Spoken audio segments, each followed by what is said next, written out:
दोस्तों नमस्कार। बिहनिया संजय से मैं Kaushal Tiwari. National Crime Record Bureau यानी एनसीआरबी के जिस आंकड़े को लेकर छत्तीसगढ़ की भाजपा सरकार भूपेश सरकार पर हमलावर है, यदि उस एनसीआरबी की रिपोर्ट को आप देखें तो हैरान रह जाएंगे कि मोदी सरकार के कार्यकाल में जिसे अमृत काल बताया जा रहा है वह कैसे 20 काल में तब्दील हो गया।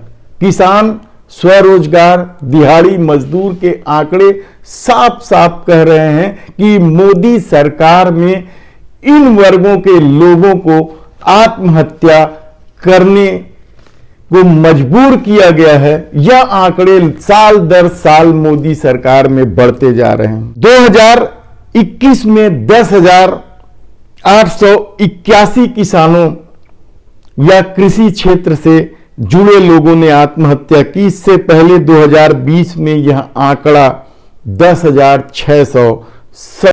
किसानों की आत्महत्या में एक साल में लगभग 2% की वृद्धि हुई है। लेकिन हमला छत्तीसगढ़ में उन आंकड़ों पर किया जा रहा है। करना चाहिए, यदि अपराध बड़े हैं तो हमला करना चाहिए, लेकिन यदि अमृत काल का दावा करके पूरा काल यदि 20 काल में तब्दील करने की कोशिश में सत्ता लग जाए तो क्या सिर्फ पट्टा पहन लेने से खामोशी ओढ़ लेनी चाहिए? यकीनन स्वरोजगार जो मोदी सरकार ने कितने दावे के साथ कहा है, पकौड़े तलना भी रोजगार है, यहां तक कहा है, और उसी स्वरोजगार के क्षेत्र में आत्महत्या करने वालों की संख्या 20,231 हो गई। 16-17% की बढ़ोतरी हुई है। यह आंकड़ा कोरोना महामारी के आंकड़े से इतर है। उस दौरान तो लोगों ने देखा है कि किस तरीके से सरकार के रवैये की वजह से रास्ते चलते लोगों की लॉकडाउन की वजह से मौत हुई थी। ऑक्सीजन में तड़पते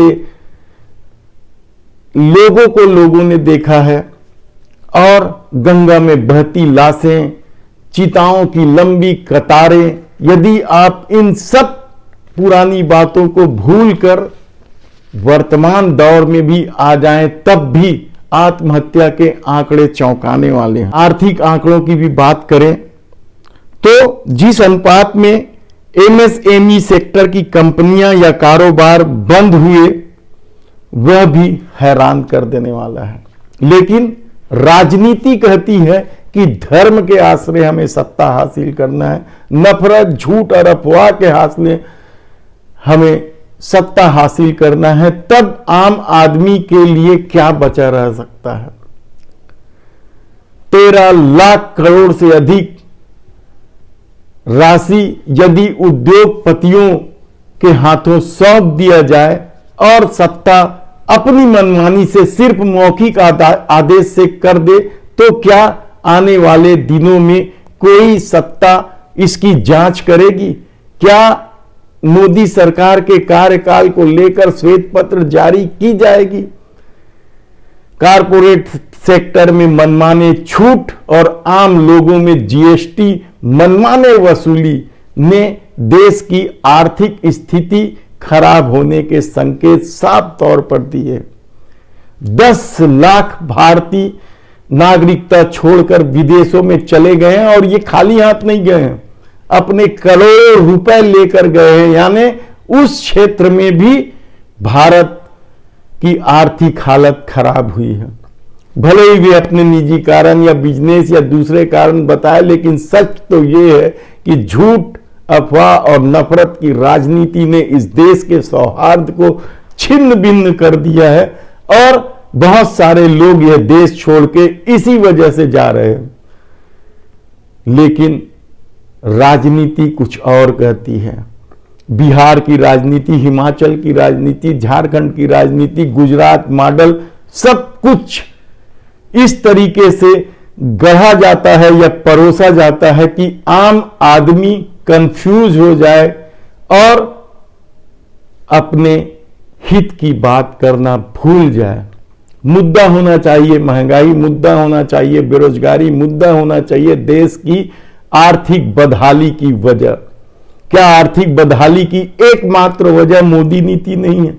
भले ही वैश्विक और दूसरे कारण गिनाया जाए, लेकिन सच तो यह है कि जिस तरीके से कॉरपोरेट सेक्टर ने बैंकों को डुबोया है और सरकार बैंक को ठीक करने के लिए, बैंक को बेचने के लिए उसके कागज ठीक करने में लगी रही, जिसकी वजह से स्थिति दिनों दिन बदतर होते गई और खर्चा चलाने के लिए आम आदमी पर टैक्स का बोझ डालना पड़ा।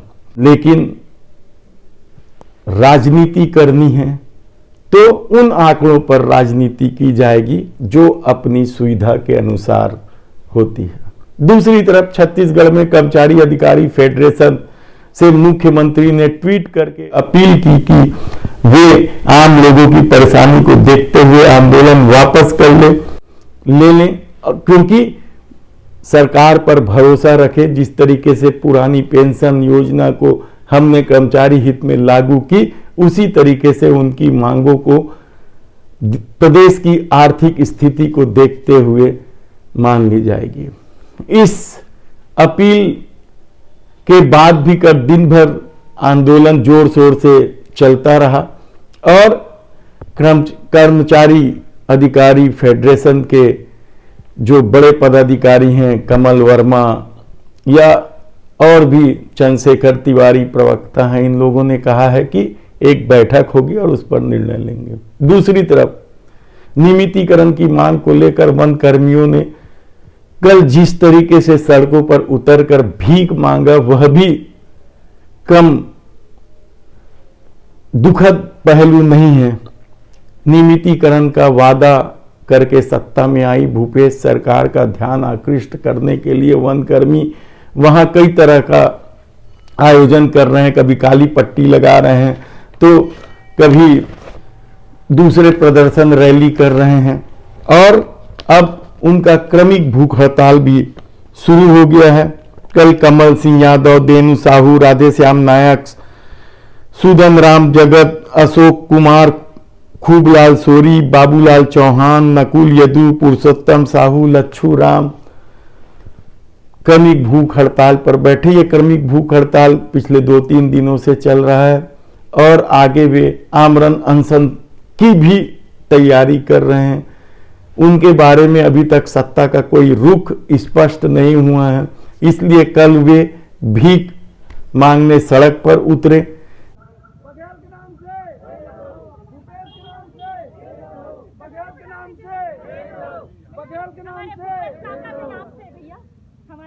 बघेल के नाम से, भूपेश के नाम से, बघेल के नाम से, भूपेश के नाम से। जब पुलिस के खेमे में वे लोग पहुंचे तो पुलिस वाले भीख देने से मना कर दिए, जबकि वे बोलते रहे कि भूपेश के नाम से, भूपेश के नाम से, भूपेश के नाम से, भूपेश के नाम से, भूपेश के नाम से।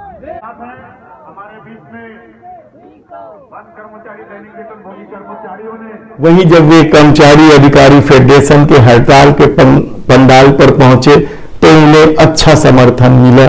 अब देखना यह है कि कर्मचारी अधिकारी फेडरेशन क्या निर्णय लेती है और वन कर्मियों के लिए या नियमितीकरण का जो वादा भूपेश सरकार ने किया है उसे लेकर वह किस तरह का निर्णय लेती है। जबकि दूर दराज बस्तर, जसपुर से आकर वन कर्मी यहाँ धरने पर बैठे हुए हैं, उसमें खानसामा भी है, वाहन चालक भी हैं और दूसरे तरह के लोग भी हैं और उन्हें उम्मीद है कि उनके आंदोलन का असर होगा और भूपेश सरकार उनके नियमितीकरण के वादे को पूरा करेगी। धन्यवाद।